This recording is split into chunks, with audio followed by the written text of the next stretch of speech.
Hello guys, this Brajesh here and once again welcome back to civil easy. जैसा कि thumbnail से ही आपको पता चल गया होगा कि आप यहाँ पे एनर्जी कंजर्वेशन के मोस्ट इंपॉर्टेंट क्वेश्चंस देखने वाले हैं। 30 प्लस मोस्ट इंपॉर्टेंट क्वेश्चंस देखेंगे हम लोग यहाँ पे।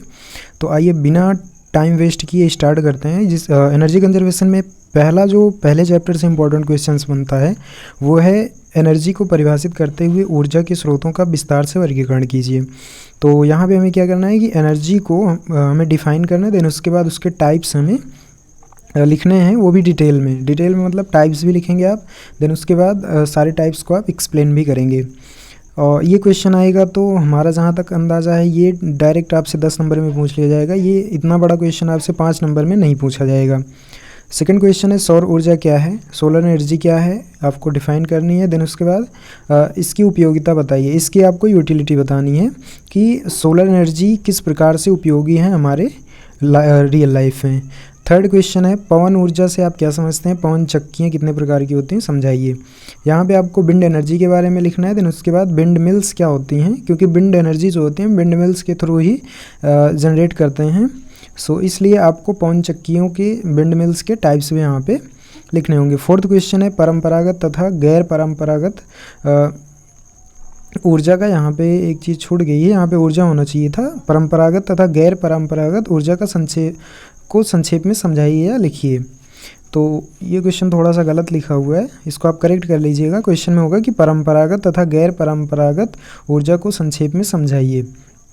देखिए परंपरागत को इंग्लिश में हम बोलते हैं कन्वेंशनल एंड गैर परंपरागत को बोला जाता है नॉन कन्वेंशनल। इसे दूसरे नाम से भी पूछ सकते हैं, पारंपरिक या गैर पारंपरिक। तो आपको कंफ्यूज नहीं होना है, चाहे परंपरागत आए चाहे पारंपरिक आए, सेम क्वेश्चन है। और ये क्वेश्चन काफ़ी ज़्यादा इंपॉर्टेंट है, ये क्वेश्चन रिपीट भी होता है। Conventional and non conventional energy resources के ऊपर जो क्वेश्चन बनता है ये काफ़ी ज़्यादा पूछा जाता है, ये क्वेश्चन रिपीट होता है। इसलिए फोर्थ क्वेश्चन आप अच्छे से पढ़ लीजिएगा। Fourth question and first question ये आपको अच्छे से पढ़ के जाना है। देन उसका सेकंड क्वेश्चन भी काफ़ी ज़्यादा इंपॉर्टेंट है। अब इसके बाद बात आती है फिफ्थ क्वेश्चन की। फिफ्थ क्वेश्चन हम देखें तो फिफ्थ क्वेश्चन है कि ऊर्जा संरक्षण क्यों महत्वपूर्ण है, इसके लिए भारत सरकार द्वारा किए गए प्रयासों को संक्षेप में समझाइए। ऊर्जा संरक्षण मतलब होता है एनर्जी का बचाव। हम ऊर्जा को कैसे बचाते हैं, ऊर्जा को हम किस प्रकार से बचा सकते हैं, उसके लिए भारत सरकार ने कौन कौन से नियम लगाए हैं या भारत सरकार द्वारा कौन कौन से उपाय सुझाए गए हैं, भारत सरकार किस प्रकार से प्रयास कर रही है एनर्जी को कंजर्व करने के लिए, एनर्जी को बचाने के लिए, वो चीज़ें यहाँ पे हमें लिखनी है। सिक्स्थ क्वेश्चन है आवासीय विद्युत संरक्षण के उपाय बताइए। जैसे मान लीजिए हम घरों में रहते हैं तो घरों में हम बिजली को या फिर ऊर्जा को किस प्रकार से बचा सकते हैं, उसके लिए क्या क्या उपाय हो सकते हैं, यहाँ पे वो चीज़ें लिखनी है। सेवन्थ क्वेश्चन है ऊर्जा संरक्षण एक्ट क्या है।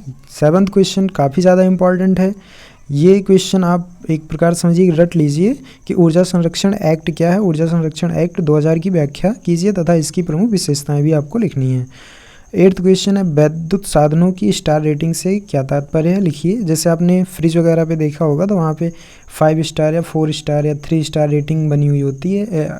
आपने एलईडी अगर खरीदी होगी एलईडी बल्ब, तो उसका जो बॉक्स आता है जिसमें वो पैक हुई होती है उस पर भी स्टार रेटिंग लिखी हुई होती है। तो उसका क्या मतलब होता है वो चीज़ आपको अच्छे से पढ़ के जानी है, ये भी इंपॉर्टेंट क्वेश्चन है। फिफ्थ उसके बाद है फिर नाइन्थ क्वेश्चन वितरण प्रणाली कितने प्रकार की होती है, डिस्ट्रीब्यूशन सिस्टम कितने प्रकार का होता है, ये चीज़ यहाँ पे हमें एक्सप्लेन करना है। इसके बाद है परिणामित्र। देखिए इसको, ये नाम थोड़ा सा अजीब है लेकिन आपको इस नाम से कंफ्यूज नहीं होना है क्योंकि ये हिंदी का नाम है, इसे इंग्लिश में बोला जाता है ट्रांसफार्मर। तो ट्रांसफार्मर को ही हम हिंदी में बोलते हैं परिणामित्र। परिणामित्र को परिभाषित कीजिए तथा इसके प्रचालन सिद्धांत को समझाइए। प्रचालन सिद्धांत मतलब होता है वर्किंग प्रिंसिपल को भी यहाँ पे आपको समझाना है। 10वां क्वेश्चन भी काफ़ी ज़्यादा इंपॉर्टेंट है। 7वां क्वेश्चन, 10वां क्वेश्चन, उसके बाद फिफ्थ क्वेश्चन, ये सारे क्वेश्चन इंपॉर्टेंट हैं। आप साथ के साथ इसको नोट डाउन भी करते चलिए, नहीं तो वीडियो को पॉज करके भी आप लिख सकते हैं। इसके अलावा आपको इसकी पीडीएफ भी हमारे टेलीग्राम चैनल पे मिल जाएगी, वहाँ से आप इसकी पीडीएफ भी डाउनलोड कर सकते हैं। और हम आपको बता दें कि ये जो भी एनर्जी कंजर्वेशन का लेक्चर हम आपको प्रोवाइड कर रहे हैं ये सारी ब्रांच के लिए, फिर चाहे आप सिविल इंजीनियरिंग से बिलोंग करते हो, चाहे मैकेनिकल से हो, कंप्यूटर साइंस से हो, इलेक्ट्रॉनिक्स हो, मतलब जहाँ जहाँ पे एनर्जी कंजर्वेशन चलता है जिस ब्रांच में, मोस्टली ये सभी ब्रांच में कॉमन होता है, तो ये सारी ब्रांचों के लिए है। तो आप चाहे जिस ब्रांच से बिलोंग करते हो ये वीडियो आपके लिए काफ़ी ज़्यादा हेल्पफुल होने वाली है। 11वां क्वेश्चन है परिणामित्र की विभिन्न हानियाँ बताइए। 10वें से ज़्यादा इम्पॉर्टेंट है 11वां क्वेश्चन, इसीलिए ये काफ़ी कई बार रिपीट हुआ है। देखिए ये क्वेश्चन ऐसा नहीं है कि हमने अपने मन से लिखे हैं, ये क्वेश्चन प्रीवियस ईयर के क्वेश्चन पेपर से लिए गए हैं। तो सारे क्वेश्चन पूछे हुए क्वेश्चन हैं, कोई क्वेश्चन एक बार पूछा गया, कोई 2 बार, कोई 3 बार, ऐसे ही 2 बार 3 बार से कम कोई भी क्वेश्चन नहीं पूछा गया है। क्योंकि अगर हम सारे क्वेश्चन लिखते हैं हर चैप्टर से कम हर चैप्टर में 10 क्वेश्चन 12 क्वेश्चन बनते हैं, तो ये आपका जाके 80-85 क्वेश्चन के आसपास हो जाता है। लेकिन यहाँ पे हम आपको 30+ ही क्वेश्चन देंगे, जो कि काफ़ी ज़्यादा इंपॉर्टेंट है। मैक्सिमम क्वेश्चन पेपर में आपको यहीं से देखने को मिलेंगे। तो 11वां क्वेश्चन काफ़ी ज़्यादा इंपॉर्टेंट है कि ट्रांसफार्मर से कौन सी हानियाँ होती हैं, वो हानियाँ आपको लिखनी है। 12वां क्वेश्चन है दिष्ट धारा मोटर, जिसे हम डीसी मोटर या इसका फुल फॉर्म होता है डायरेक्ट करंट मोटर का कार्यकारी सिद्धांत। यहाँ पे डीसी मोटर का आपको वर्किंग प्रिंसिपल लिखना है। इसके बाद 12वां देखिए 11वां 12वां और 13वां तीनों क्वेश्चन आप अच्छे से पढ़ के जाइएगा। 13वां क्वेश्चन है प्रत्यावर्ती धारा मोटर, एसी मोटर की संरचना, कार्यविधि तथा उपयोग का वर्णन करना है। 14वां क्वेश्चन है प्रशुल्क, प्रशुल्क को इंग्लिश में बोलते हैं टैरिफ, टैरिफ तो आप जानते ही होंगे, टैरिफ से आप क्या समझते हैं तथा टैरिफ निर्धारण करने के क्या क्या उद्देश्य होते हैं, ये चीज़ यहाँ पे पढ़नी है। इसके बाद 15वां क्वेश्चन है रेफ्रिजरेशन सिस्टम का परिचय दीजिए तथा इसके सिद्धांत एवं उपयोग भी लिखिए। यहाँ पे आपको रेफ्रिजरेशन सिस्टम के बारे में बताना है, देन उसके बाद उसकी प्रिंसिपल और उसका जो यूज़ है वो भी लिखना होगा। 16वां क्वेश्चन है पंप क्या है। 16वां क्वेश्चन भी काफ़ी ज़्यादा इंपॉर्टेंट है, ये भी कई बार पूछा गया है। पंप क्या है, इसकी कार्यप्रणाली, वर्किंग प्रिंसिपल यहाँ पे आपको विद फिगर विद डायग्राम आपको यहाँ पे एक्सप्लेन करना है। 17वां क्वेश्चन है कंप्रेसर का कार्य बताइए तथा किन्हीं 2 प्रकार के कंप्रेसरों का सचित्र वर्णन कीजिए। 18वां क्वेश्चन 19वां क्वेश्चन ये भी इंपॉर्टेंट है, CFL से क्या तात्पर्य है, ये कितने प्रकार की होती हैं, इसके लाभ व हानियाँ लिखिए। CFL आप जानते ही होंगे, तो CFL क्या होता है, ये कितने प्रकार के होते हैं तथा इसके एडवांटेज एंड डिसएडवांटेज लिखने हैं। 19वां क्वेश्चन है LED से आप क्या समझते हैं या किस सिद्धांत पर कार्य करता है, ये चीज़ आपको लिखनी है। इसके बाद है 20वां क्वेश्चन। 20वें क्वेश्चन की बात करें तो 20वें क्वेश्चन में बोल रहा है कि ज्योति तीव्रता या फिर प्रदीप्ति तीव्रता से क्या तात्पर्य है, ल्यूमिनस इंटेंसिटी इसको इंग्लिश में बोलते हैं, तथा इसके नियमों का वर्णन करना है आपको। ल्यूमिनस इंटेंसिटी के बारे में आपको बताना है, देन उसके बाद उसके क्या नियम हैं वो चीज़ आपको लिखनी है। 21वां क्वेश्चन है निम्न पर संक्षिप्त टिप्पणी लिखिए। ये जो भी यहाँ पे हमने 3-4 टाइप्स लिख रखे हैं, जितने भी टाइप्स के लैंप होते हैं आप सारे लैंप पढ़ लीजिएगा। फिलहाल जो ज़्यादा इंपॉर्टेंट है हमने यहाँ पे वही लिखे हैं। फिलामेंट लैंप हो गया, हैलोजन लैंप हो गया या सोडियम वेपर लैंप हो गया। इसके अलावा भी 1-2 लैंप होते हैं, आप उनको भी पढ़ लीजिएगा। बाकी मरकरी लैंप होता है और भी होते हैं, लेकिन ये 3 काफ़ी ज़्यादा इंपॉर्टेंट है, इसलिए हमने यहाँ पे तीनों को लिख रखा है। तो filament lamp, halogen lamp, sodium vapour lamp, ये आप पढ़ के जाएंगे। 22वां क्वेश्चन है बॉयलर या भाप जनित्र। बॉयलर या भाप जनित्र क्या होता है, इसका वर्गीकरण कीजिए। तो बॉयलर या स्टीम जनरेटर के बारे में आपको लिखना है, तो इसके बाद इसके क्लासिफिकेशन समझाने हैं। 23वां क्वेश्चन है कूलिंग टावर की अवधारणा लिखिए तथा यह कितने प्रकार का होता है।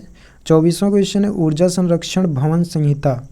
ये आपसे शॉर्ट में भी पूछ सकता है कि ECBC क्या होता है और इसकी विशेषताएं लिखिए। तो ऊर्जा संरक्षण भवन संहिता को शॉर्ट में ECBC बोलते हैं और इसका फुल फॉर्म होता है एनर्जी कंजर्वेशन बिल्डिंग कोड। तो 24वां क्वेश्चन आप अच्छे से पढ़ लीजिएगा, ये पूछा जाता है क्वेश्चन। 25वां क्वेश्चन है नवीन, नवीन मतलब होता है नया, न्यू। नए भवनों में ऊर्जा संरक्षण हेतु सुझाव दीजिए। मतलब अगर हम कोई नया घर बनवा रहे हैं तो उसमें हम किस प्रकार से ऊर्जा का बचत कर सकते हैं, किन किन चीज़ों को अगर हम ध्यान में रखते हुए हम अपने नई बिल्डिंग का कंस्ट्रक्शन करें तो किस प्रकार से हम वहाँ पे एनर्जी को बचा सकते हैं, वो सारी चीज़ें यहाँ पे लिखनी है। 26वां क्वेश्चन है हीट रिकवरी यूनिट कितने प्रकार की होती है, वर्णन कीजिए। 27वां क्वेश्चन है रिकवरी प्रोसेस से क्या लाभ हैं तथा आप प्रत्यक्ष लाभ भी लिखिए। रिकवरी प्रोसेस के आपको लाभ तो पढ़ के जाने ही, साथ के साथ इसके जो इनडायरेक्ट बेनिफिट्स होते हैं, इनडायरेक्ट बेनिफिट्स भी आपको यहाँ पे पढ़ के जाना है। इनडायरेक्ट बेनिफिट्स आप ज़रूर पढ़ लीजिएगा। इसके बाद 28वां क्वेश्चन काफ़ी ज़्यादा इम्पॉर्टेंट है, ये कॉमन सेंस वाला भी क्वेश्चन है फिलहाल। तो ये बोल रहे हैं कि कूड़े कचरे द्वारा विद्युत उत्पादन पर संक्षिप्त टिप्पणी लिखिए। मतलब अगर हमारे पास गार्बेज है तो गार्बेज से हम किस प्रकार से एनर्जी को प्रोड्यूस कर सकते हैं, वो चीज़ यहाँ पे हमें लिखनी है, समझानी है। 29वां क्वेश्चन है शाह उत्पादन। ये क्वेश्चन भी पूछा जा चुका है। शाह उत्पादन का सिद्धांत क्या होता है, विस्तृत वर्णन कीजिए। 30वां क्वेश्चन है गैस टरबाइन या फिर गैस टरबाइन शाह उत्पादन प्रणाली, जिसे इंग्लिश में बोलते हैं गैस टरबाइन को जनरेशन सिस्टम पर संक्षिप्त टिप्पणी लिखिए। सारे क्वेश्चन आप पढ़ लीजिएगा, अभी भी हमारे पास टाइम है पढ़ने का। बहुत ज़्यादा क्वेश्चन हम आपको नहीं दे रहे हैं, ये उतने ही क्वेश्चन है जो कि एग्ज़ाम पॉइंट ऑफ व्यू से काफ़ी ज़्यादा इंपॉर्टेंट हैं, पूछे गए क्वेश्चन हैं ये। इसके बाद 31वां क्वेश्चन है, प्रकाश व्यवस्था में ऊर्जा बचत हेतु सुझाव दीजिए। प्रकाश व्यवस्था मतलब जो भी हम घर में लाइटिंग वगैरह करते हैं, जो भी ट्यूबलाइट्स लगाते हैं, LED बल्ब्स लगाते हैं, हेलोजन लगाते हैं, तो इन अगर हम ऐसी कौन सी लाइटिंग सिस्टम अपनाएं जिसमें हम ऊर्जा की बचत कर सकते हैं, एनर्जी को हम कंजर्व कर सकते हैं, वो सुझाव देना है। इसके बाद अगर एयर कंडीशनर हम लगाते हैं तो कौन सी एयर कंडीशनर लगाएं। 32वें क्वेश्चन में यही पूछ रहा है कि एयर कंडीशनर में हम किस प्रकार से ऊर्जा को बचा सकते हैं। रसोई घर हो गया, वाहन हो गए, रेफ्रिजरेटर हो गए, वाटर हीटर हो गया, computer, colour television, water pump, पंखे, हीटर इत्यादि में हम ऊर्जा संरक्षण किस प्रकार से कर सकते हैं। तो ये सारी चीज़ें कॉमन सेंस की बातें, आप थोड़ा सा पढ़ लेंगे तब भी आप इस क्वेश्चन को कर सकते हैं। लास्ट क्वेश्चन है, ऊर्जा ऑडिट को समझाइए। ये क्वेश्चन भी जिस चैप्टर का ये क्वेश्चन है, लास्ट चैप्टर का क्वेश्चन है, और यहाँ से केवल एक ही क्वेश्चन बनता है, और ये क्वेश्चन ज़रूर पूछा जाता है आपको। 5th क्वेश्चन जो होगा क्वेश्चन पेपर का, हो सकता है वहाँ पे आपको ये देखने को मिल जाए। ऊर्जा ऑडिट को समझाइए तथा वर्गीकरण कीजिए तथा इसकी आवश्यकता क्या होती है उस पर आपको प्रकाश डालना है। तो ये इतने क्वेश्चन हो गए जो कि काफ़ी ज़्यादा इंपॉर्टेंट क्वेश्चन थे। इसके बाद हम बात करने वाले हैं एक मॉडल पेपर की, तो साथ के साथ एक मॉडल पेपर भी हम देख लेते हैं किस प्रकार से क्वेश्चन पूछे जाते हैं। तो आइए मॉडल पेपर देखते हैं। तो हमारे सामने एनर्जी कंजर्वेशन का एक मॉडल पेपर है। तो ये क्वेश्चन आपको तो पता ही है कि डिप्लोमा के जितने भी पेपर होते हैं वो 50 नंबर के होते हैं, टाइम जो होता है 2.5 घंटे होता है। तो आइए पहला क्वेश्चन देखते हैं। पहले क्वेश्चन में निम्नलिखित में से किन्हीं 2 भागों के उत्तर दीजिए। ऊर्जा के स्रोतों को कितने प्रकार से वर्गीकृत किया जा सकता है, विस्तारपूर्वक वर्णन कीजिए। पहला ही क्वेश्चन हमने आपको बताया था। सेकंड क्वेश्चन है, जलवायु पर ऊर्जा के उपयोग के प्रभाव को समझाइए तथा इस पर ऊर्जा के प्रभावों से बचने के उपाय लिखिए।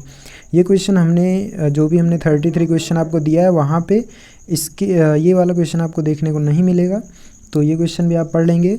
जलवायु पर ऊर्जा के उपयोग के प्रभाव को समझाइए तथा इस पर ऊर्जा के प्रभावों से बचने के उपाय लिखिए। पहले का तीसरा क्वेश्चन है, रसोई घर में ऊर्जा संरक्षण के उपायों को समझाइए। ये हमने 32वें क्वेश्चन में देखा था। सेकंड क्वेश्चन है, दूसरे क्वेश्चन का पहला है कि ऊर्जा संरक्षण एक्ट क्या है। ऊर्जा संरक्षण एक्ट 2000 की व्याख्या कीजिए तथा इसकी प्रमुख विशेषताएं लिखिए। इस क्वेश्चन को भी हम देख चुके हैं। उसके बाद है, निम्न पर संक्षिप्त टिप्पणी देते हुए उनके गुण, दोष व अनुप्रयोगों पर प्रकाश डालिए। सरल दर ट्रैफिक तथा समदर ट्रैफिक। तो ट्रैफिक से रिलेटेड क्वेश्चन हमने वहाँ पे एक देखा था। अगर आपने उस क्वेश्चन को पढ़ा तो उसी के अंतर्गत ये दोनों पार्ट भी आ जाएंगे। सरल दर ट्रैफिक क्या होता है और समदर ट्रैफिक क्या होता है, टैरिफ। तो सरल दर टैरिफ और समदर टैरिफ के बारे में हमने क्वेश्चन ऑलरेडी देख रखा है। इसके बाद है दूसरे का रेफ्रिजरेशन सिस्टम का परिचय दीजिए, इसके सिद्धांत व उपयोग भी लिखिए। तीसरे का पहला है, कंप्रेसर का कार्य बताइए तथा किन्हीं 2 कंप्रेसरों का सचित्र वर्णन कीजिए। इस क्वेश्चन को भी हमने देख रखा है। तीसरे का है, CFL से क्या तात्पर्य या कितने प्रकार की होती है, व्याख्या कीजिए, ये भी है उसमें। उसके बाद है, डीजल जनरेटर। ये हमने नहीं देखा था, ये आपको वहाँ पे नहीं मिलेगा, तो आप इसको भी पढ़ लीजिएगा। तो 2 क्वेश्चन यहाँ से आपको देखने को मिल गया एक्स्ट्रा। डीजल जनरेटर क्या है तथा इसमें किस प्रकार से ऊर्जा को संरक्षित किया जाता है, क्लियर। उसके बाद 4th में पहला है, कूलिंग टावर की अवधारणा लिखिए। कूलिंग टावर की दक्षता ज्ञात करनी है तो फैक्टर भी लिखिए। ये क्वेश्चन भी वहाँ पे नहीं है। तो इस 3 क्वेश्चन हो गए अभी तक जो कि इंपॉर्टेंट क्वेश्चन की कैटेगरी में नहीं है, आप इनको पढ़ सकते हैं। फिलहाल ये पूछे गए क्वेश्चन नहीं है, एक मॉडल पेपर का क्वेश्चन है, आ भी सकता है, तो इसलिए आप इसको स्किप नहीं करेंगे, पढ़ के जाएंगे। चौथे का है, ऊर्जा संरक्षण भवन संहिता क्या है, इसकी मुख्य विशेषताएं लिखिए। ये चीज़ हमने ECBC के नाम से देखा था, क्लियर।